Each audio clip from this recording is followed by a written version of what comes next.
Hi everyone, welcome to Career Talkies with Abhilash, where we bring you career journeys that don't just inform but inspire. Today's guest is someone who sits at the intersection of strategy, scale, and emerging tech. Sahil Yadav is an award winning AI and SaaS product executive whose work impacts over billion devices worldwide, from scaling product revenue 10x to leading edge computing innovations in telecom, manufacturing, industrial IoT. His career is a masterclass in itself in how to build with vision and execute with precision. I would like to welcome Sahil. Sahil is joining us from US. Hi Sahil, welcome to the Pleasure show. to be here. Thank you for inviting me. And I'm very happy that finally I could catch you and you could spare some time and we could talk about this. A little bit more about Sahil. I want my audience to understand. Sahil is a graduate from Harvard Business School and UC Irvine. Sahil has launched over 13 products, led global teams across the US, Europe, and India, and championed AI systems that are not only smart but trustworthy. He's been a feature voice at the AI World Fair, a judge at leading global AI conferences, and a thought leader in publications like Broadband Library and A3 Magazine. But behind these titles and tech is a deeper story of curiosity, adaptability, and a relentless commitment to create products that solve real problems at scale. Sahil, it's an absolute pleasure to have you here today with me. Let's begin by exploring your journey that took you from the classrooms of Karnataka, where you did your engineering, to the boardrooms of Silicon Valley. Absolutely. And it's been quite a journey because when I completed my engineering at that point in time, like most of us, I had no clue what I wanted to do. And most of my class was focused on uh, just getting a job, any kind of job. And I was sure about one thing though. I did not want to um, build my career on uh, just the technology. I was always interested in the business side of technology. I wanted to stick towards technology, but I definitely wanted to grow in the business side of technology. So when I took my first job, I had a couple of options. I had an option to build a career path in growing in technology and taking over a job that involved coding to actually doing a job that was related to marketing, and I chose marketing because I just wanted to understand the business. And that led me to working with IBM at that time when I was working in New Delhi. And I was working in a global team of IBM, which we were basically, in a way, supporting offices here in the US for the marketing team. And I think through that journey, I realized, or time spent, I realized that I wanted to be in a decision-making place, wanted to be in a decision-making position, and I could not do that even though I was working for a global company like IBM in India. So that actually shaped up my journey a bit. It helped me take the next steps in my career as well, whether it was higher education through MBA, moving to the US, and so on and so forth. But I think those were that time was very critical in defining how I ended up here. No, but I would like, I want to, I just, want to say or ask you in this point. Now, when it comes to India, also, I feel that you had your exposure of studying in different state Yeah, and working in a different state. So you are a part of the diversity of, experiencing the diversity. So this also creates a lot of dilemma. So what happens is when we come out of college, definitely we are not so clear, and maybe in your era, it was not AI, it was big data. But Yeah. things like some terminology always keeps on, Yeah. everybody talks about innovation and overused terminology, which keeps you Yeah. drives you at campus. That okay, I will be doing something around that. Maybe today's generation they're talking about AI, but 10, 15 years back it was big data and innovation through startup and all that kind of stories of from global stories coming up and talking like that. Yeah. So now my question here is like your decision, was it a campus placement first of all?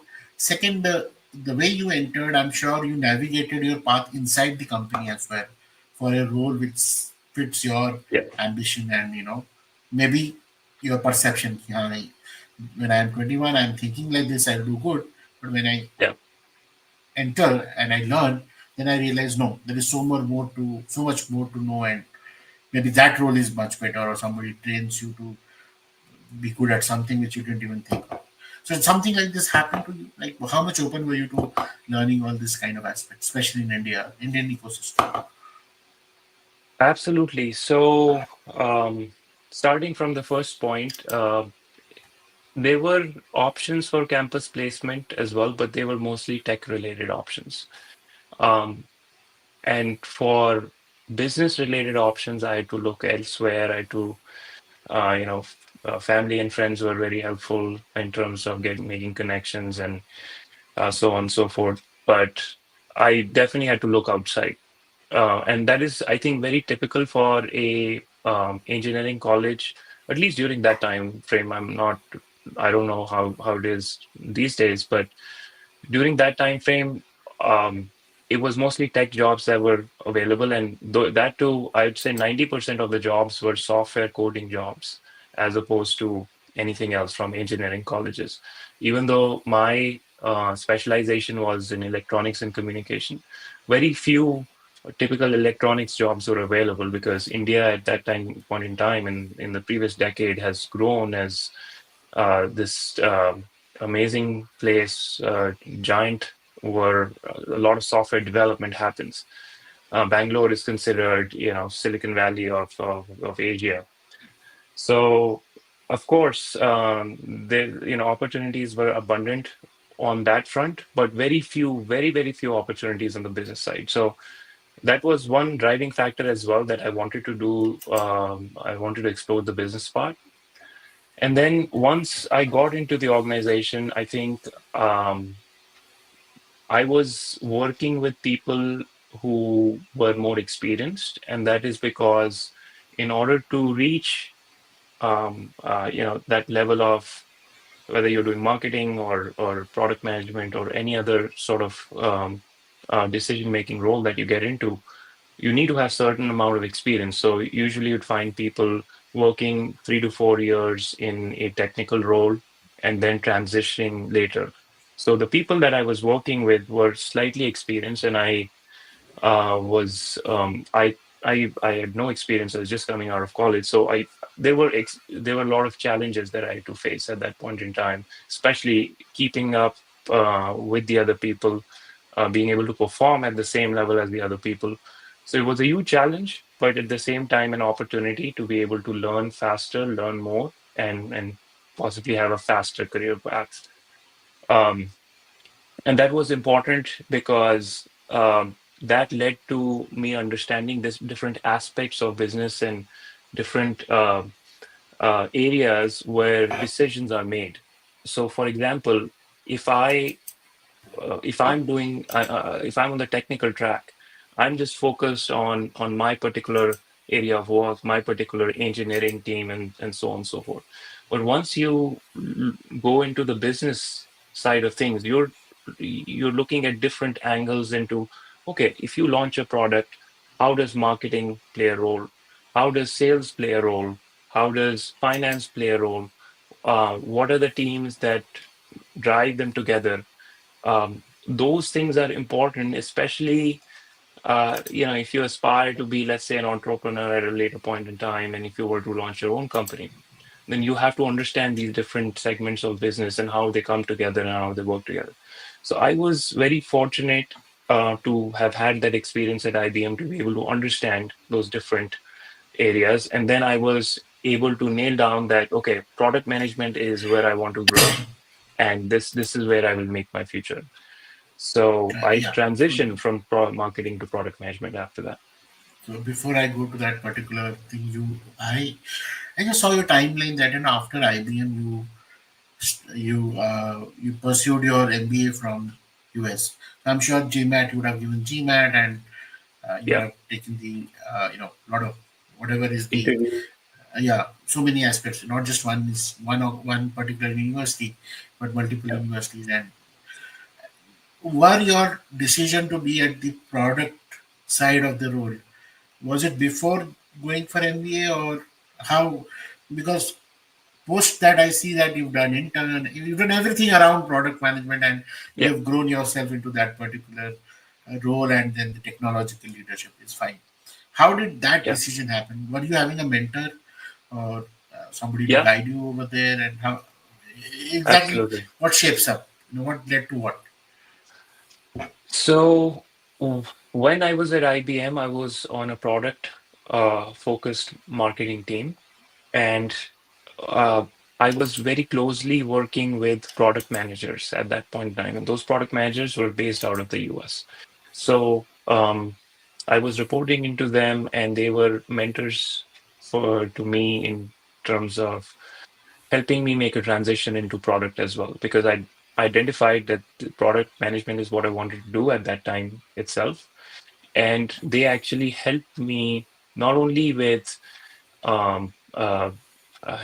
guiding in terms of what are the next steps to take to in order to become a good product manager. So MBA was a suggestion made by them, and they laid out the path for it as well. They helped me secure some of the good colleges too, because they helped me with letter of recommendation, which is a very important part, along with GMAT and interviews as part of the MBA application process. So I think I would give a lot of credit to my managers at that time who really helped me transition into this role and at the same time getting into the MBA college. So to answer your question, previous question, did I know whether I wanted to do product management before the MBA? Yes, I did. Um, and that is a rare case, I would say that, because when I was at the MBA school, 90% of my class was actually undergoing a career shift or some form of transition. So they were not aware of what they wanted to do.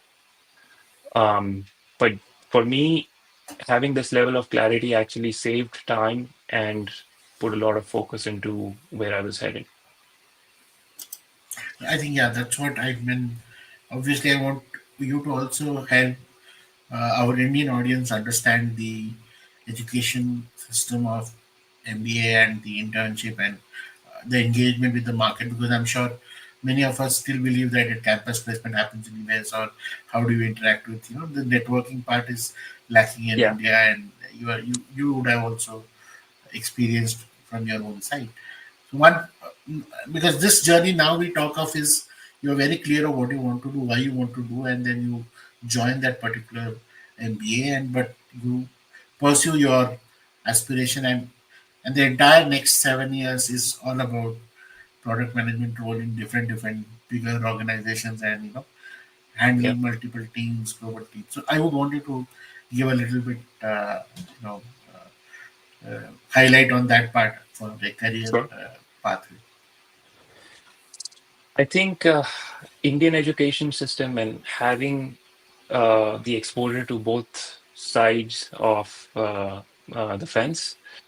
Indian education system is very different from an American education system, not just from the curriculum itself, but also from uh, the process of learning. American education system is more focused on more practical learning as opposed to theoretical learning.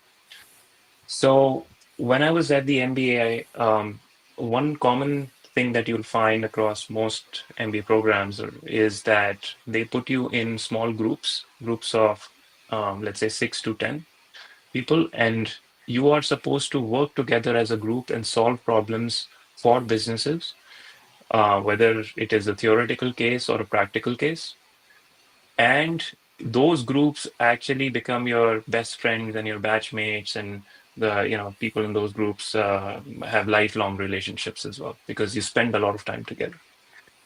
So I was fortunate to be in a good group, and then the curriculum involved a lot of. There were first year is mostly around theoretical cases or cases that have happened in the past.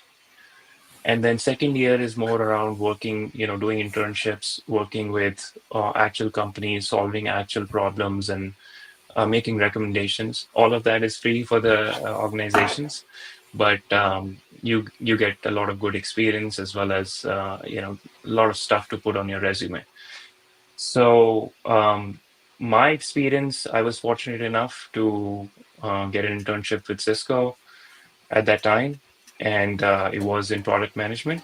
And I think that really helped shape a lot of things within the organization at Cisco in terms of me interacting with people, how I interacted with them, in terms of how I networked around the company, and how I was able to finally secure my final job.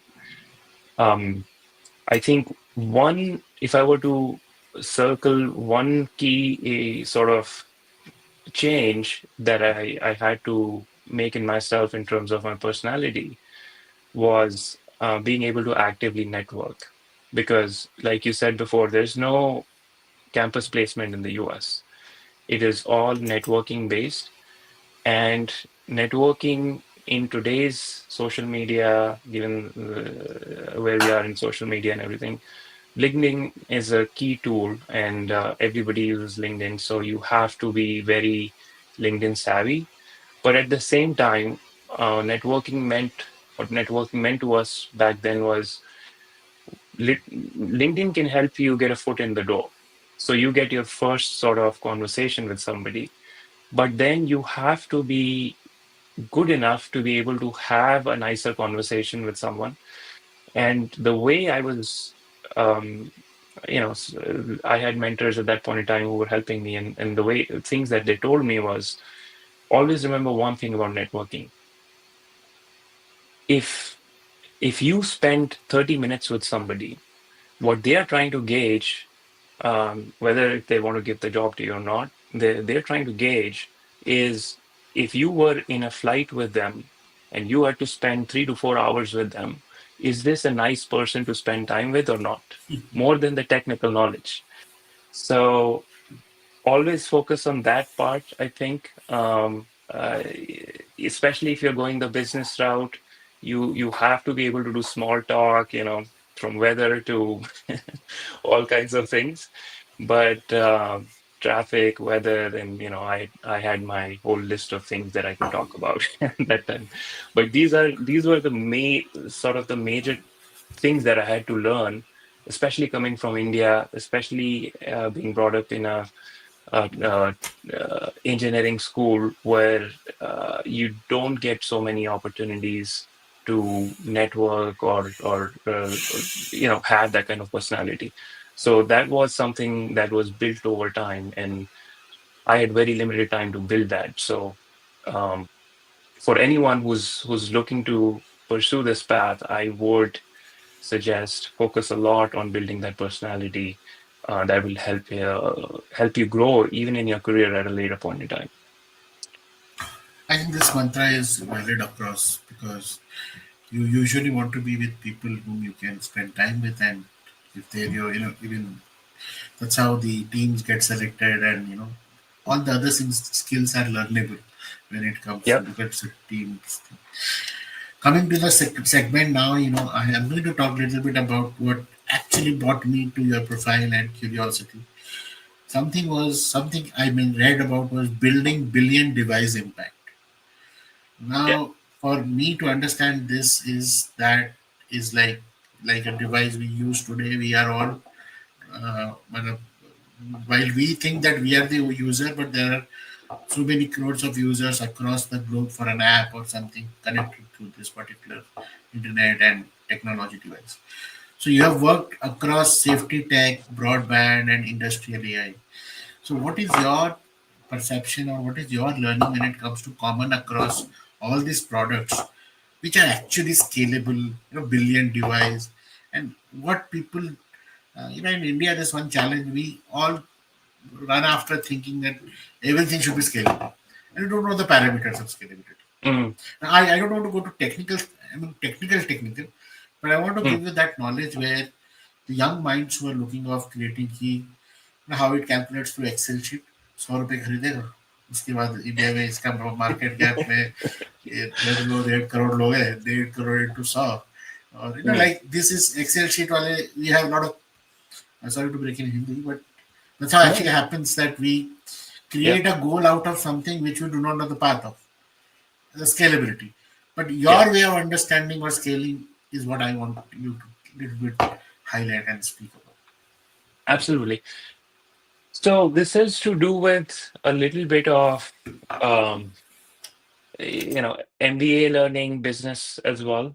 But whenever we're trying to build something new and think about scaling it, one of the first things that you want to do is you want to, at a very high level, and you can go deep if you want to, but you want to build a business case for it.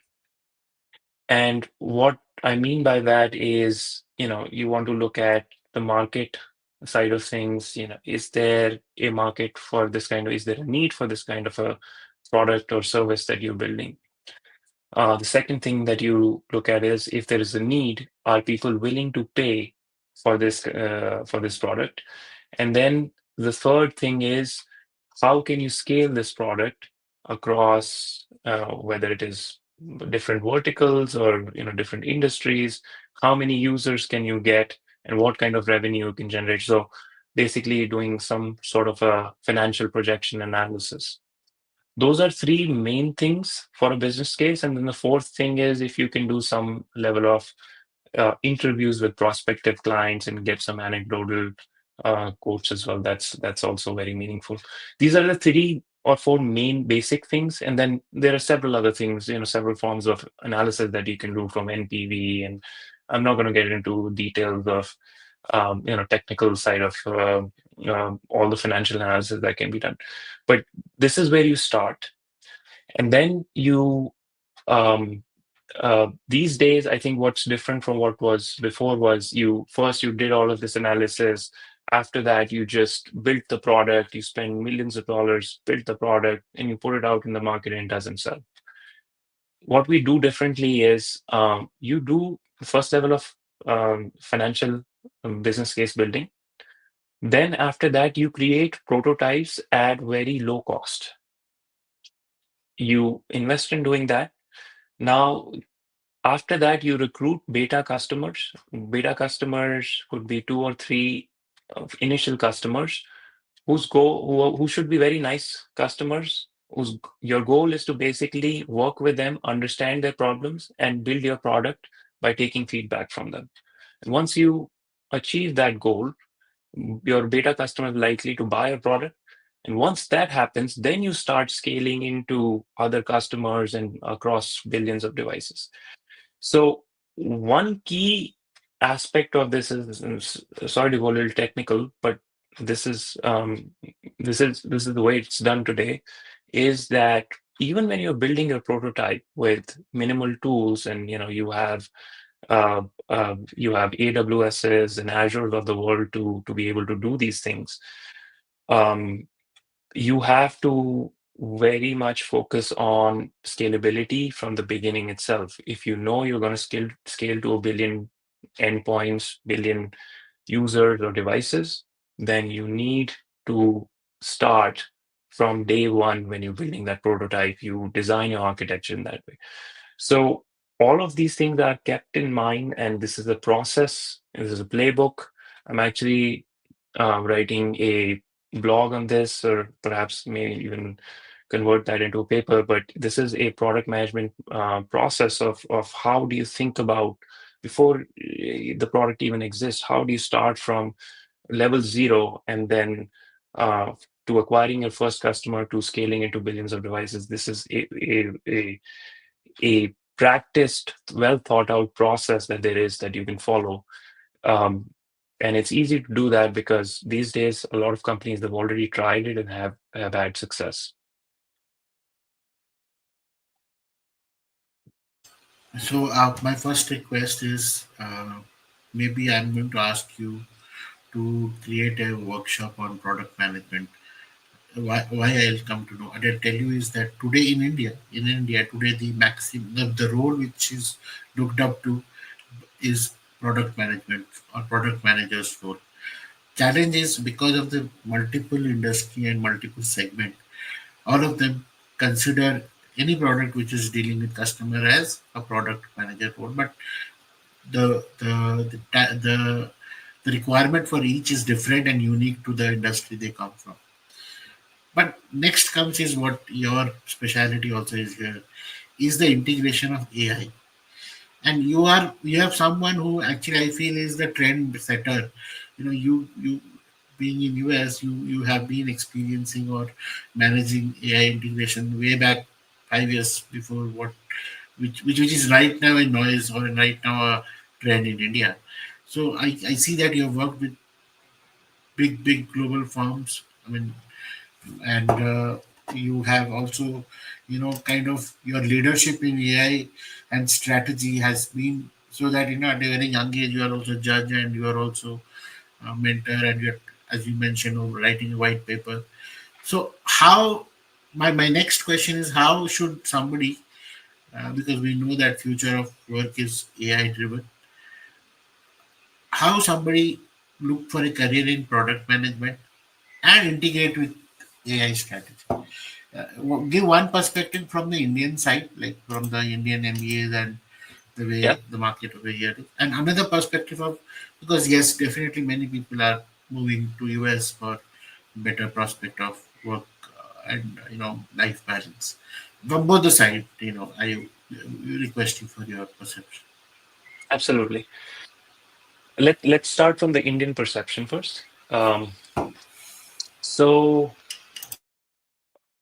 on the well, if you were to, let's say, uh, start your career by uh, getting an engineering degree, and then after that, maybe you work for a few years and then get your MBA, or you get your MBA directly, or some other form of master's. In terms of getting into product management itself, there are two or three ways to get into product management. The usual way is that you start your career in some technical capacity, and then over the years, you grow your knowledge in a particular area, and then as you grow your knowledge, then you become a product manager because product managers are required to have deep knowledge about a particular segment as well to be able to make decisions on that. So you can do that. The other way, the path that I followed was more around, rather than having one deep area of knowledge, focus on the business aspect of things as well. So there are two types of product managers essentially. There are technical product managers, and then there are business-oriented product managers. Technical product managers mostly focus on um, understanding the needs of the customer and working with engineering teams to be able to deliver these things over time. Um, Business product managers focus on growing the product, growing the revenue, focusing on the business and how you grow the business. And there is yeah, there are people who are somewhere in the middle like me who have slight bit of technical, slight bit of business, and try to maintain a balance out of both. So going back to the Indian graduate, I think the best way to get into product management is perhaps build your skills in a technical area and then get an MBA to be able to get the business view, then do product management so that you have your area of expertise, plus you have knowledge of the business, and that will sort of make you a rounded product manager. On the uh, American side, if you are pursuing, let's say, a program in the US, I think most of the top universities anyway require you to have experience. Otherwise, it's rather hard to get into a top university or a top program in the US for MBA. So anyway, you would have that experience. What I would suggest is pick your technology early and put some thought into picking that technology. For example, um, I spent the last decade working for AI because I was able to pick that technology at that point in time. And I decided, 10 years ago, or back when I was doing the MBA, AI was very far from what it is today. And it was very different too. Most of the use cases were focused on machine learning as opposed to generative AI is very prevalent these days. So it was hard, but you have to do some research to know what technologies will exist in the future or in the next decade, and then you start investing your time in those technologies. So I would recommend that to everyone at this point who, if you're looking to build a career, today AI already exists and AI is very popular. What you got to think two steps ahead. What will be within AI? What will be the most important thing 10 years down the line? Um, I have identified three main areas. We call them AGI, artificial general intelligence, that everybody is working on, ASI, artificial super intelligence, which will be the next form of AI after maybe 10 years later. And then the third area which I've identified is XAI or explainability AI, because there's a lot of issues with the governance of AI these days.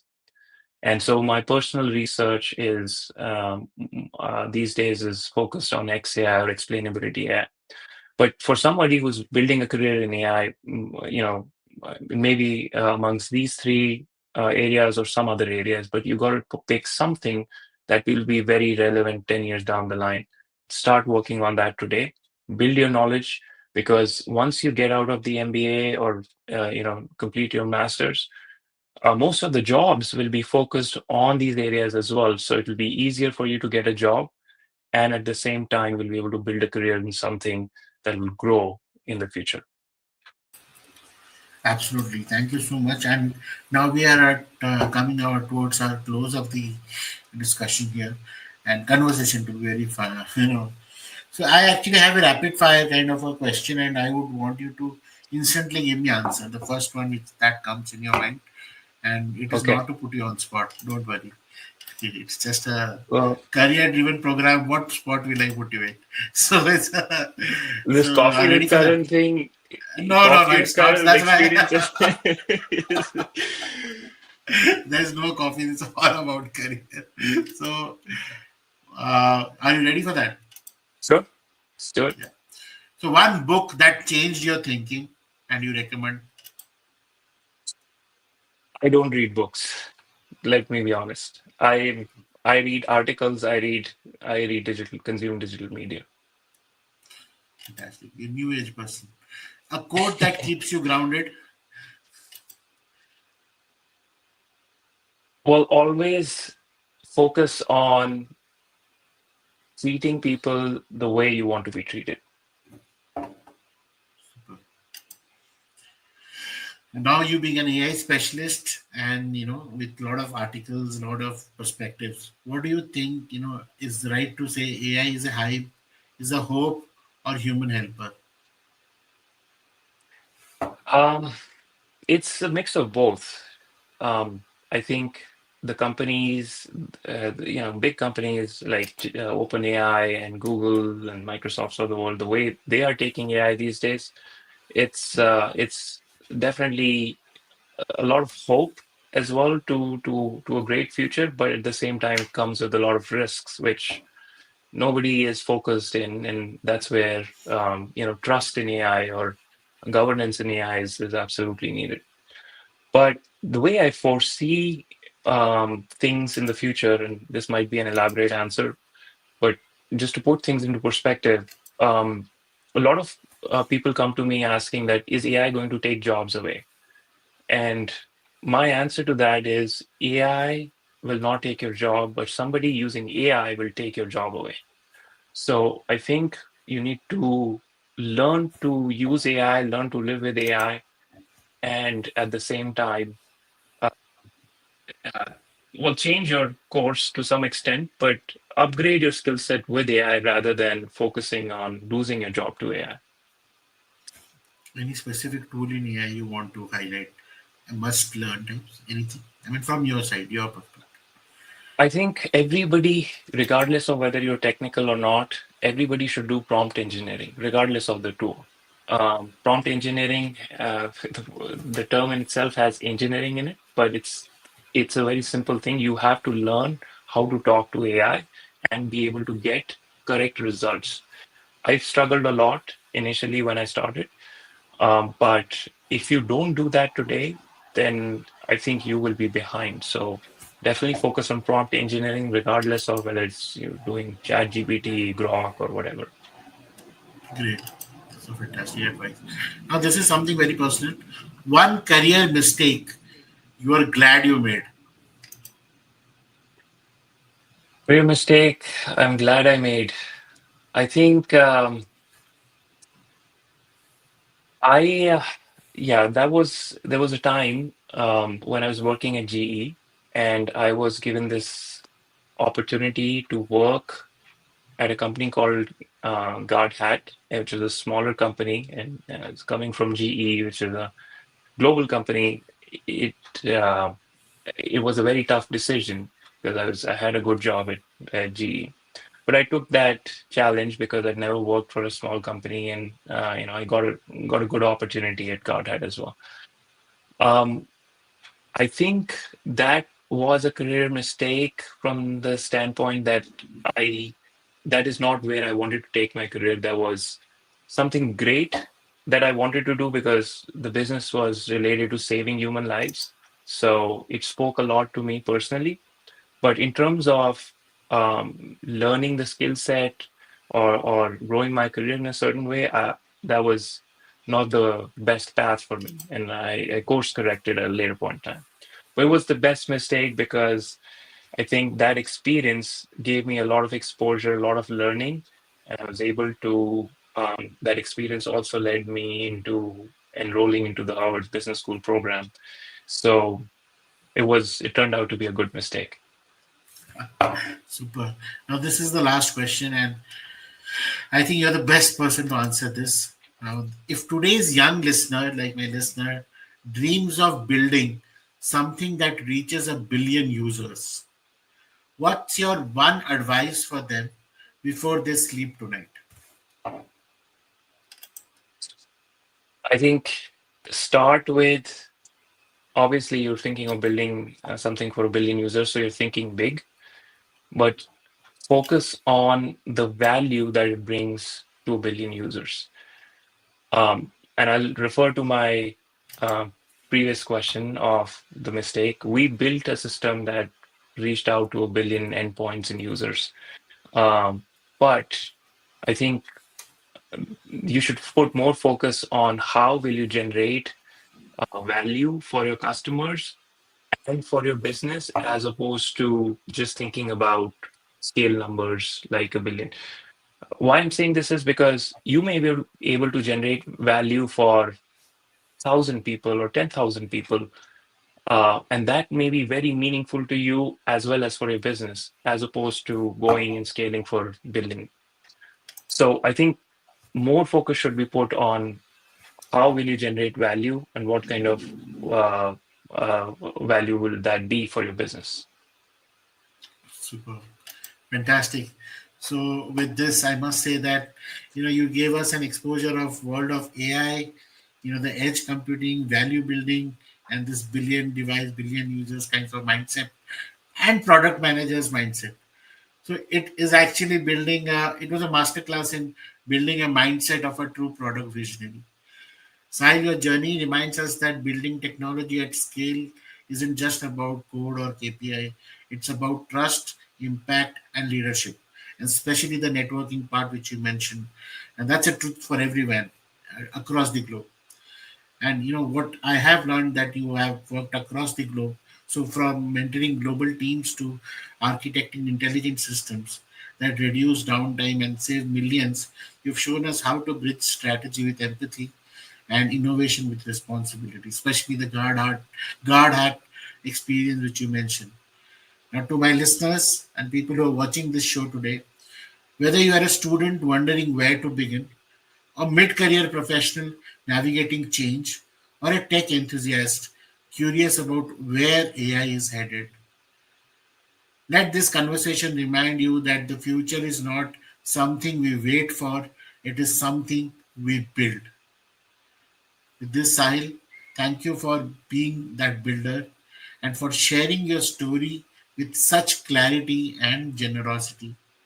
So, until next time, I must ask all my users or all my viewers to ask bold questions, and definitely we have mind and role model like Sahil to answer you, help you guide and navigate at the challenging area where you're stuck or maybe in dilemma.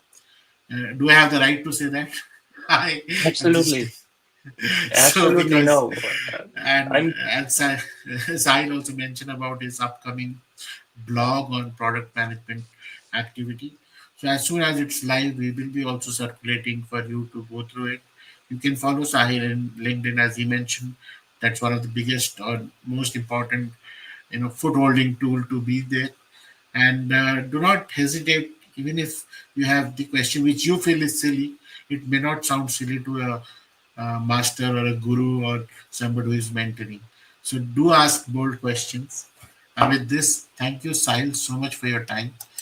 Definitely, you are in US and we are having this time difference, but your enthusiasm to narrate your career journey to all of us actually, doesn't make me feel that we are at a different times recording it. So thank you so much. My pleasure. Thank you for inviting me. And I just want to say this at the very end, perhaps a quote. If my experience doesn't help anyone else, then what's the point of having that experience? Basically, now I'll add a marketing angle to it. We will reach to the people where it will help everyone, and because you Yeah. had a great journey and the clarity with which you navigated your career, with that kind of mindset we have in our youngsters today, we do have, they would actually relate to you in much more clarity that why they do the MBA, not just for an essay or not just for a but purpose driven roadmap. So I think you presented it very well, and wishing you all the best and much more accolades. Make India proud, and not just across your technical dream or technical area, but across the globe. All the best, Sahil. Thank you. Thank you. Appreciate it.